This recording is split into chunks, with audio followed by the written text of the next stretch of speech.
Olá, eu sou Paulo Freitas, do canal Mosaico Remídio.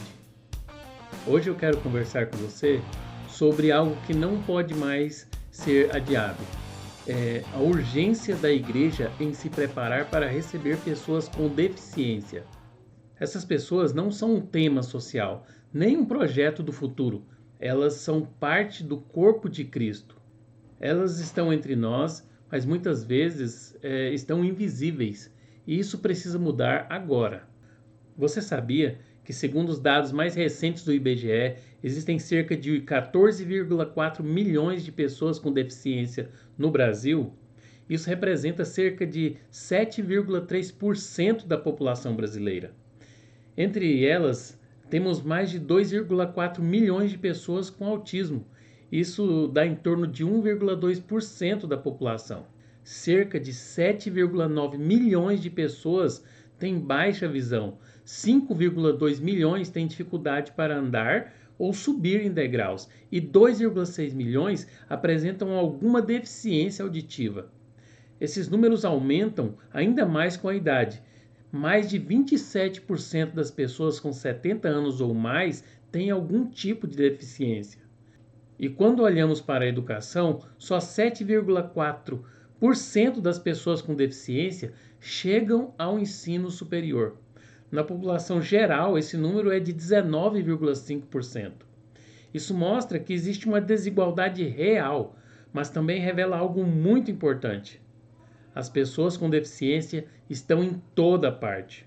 Elas estão em nossas igrejas ou deveriam estar. A Bíblia tem muito a nos ensinar sobre isso. Em Gênesis, vemos que todos nós somos criados à imagem e semelhança de Deus. Todos, sem exceção. Em 1 Coríntios 12, Paulo diz que os membros do corpo, aqueles que parecem mais fracos, na verdade são os mais necessários. Jesus, nos evangelhos, nunca virou o rosto para as pessoas com deficiência. Ele se aproximava, tocava, escutava, ele caminhava junto com elas. A igreja que segue Jesus precisa fazer o mesmo, não por obrigação, nem por aparência, mas por amor genuíno e fidelidade ao Evangelho. A pergunta que fica é: por que ainda nós, como igreja, estamos tão atrasados? A inclusão ela não pode ser só uma tendência, ela não pode ser reduzida a uma campanha ou a estratégias de marketing. A igreja precisa ser uma expressão do nosso discipulado, do nosso amor, da nossa obediência ao Evangelho. Tá, mas como é que a igreja pode começar? Precisamos falar isso de maneira prática.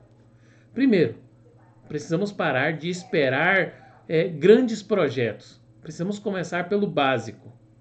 Rampas de acesso, legendagem de vídeos, ambientes sensoriais amigáveis, tradução em libras. Segundo, escute as pessoas com deficiência.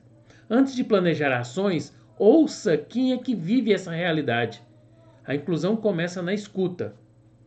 Terceiro, dê espaço. As pessoas com deficiência não são apenas o alvo da missão, elas também são protagonistas no reino. Convide essas pessoas para servir, para ensinar, para liderar. Forme equipes diversas. Dê lugar para essas pessoas falarem e se expressarem. E quarto, ensine a palavra com clareza. Fale sobre inclusão como parte do plano de Deus e mostre que Jesus não curava as pessoas para torná-las aceitáveis, mas ele as aceitava. Isso era o mais importante. E por fim, promova formação, cursos, conversas, estudos, leitura bíblica, envolva toda a comunidade para que ela tenha e desenvolva esse olhar diferente e mais inclusivo. E isso tudo é o mínimo, mas já é um começo. A minha oração é que esse vídeo desperte a sua igreja, desperte a sua liderança e também o seu coração. Isso é urgente, nós não temos mais tempo. A exclusão de qualquer membro enfraquece o corpo todo. Como diz a palavra, quando um membro do corpo sofre, todos sofrem com ele. A inclusão não é luxo, ela é evangelho integral, é vida, é justiça e é amor.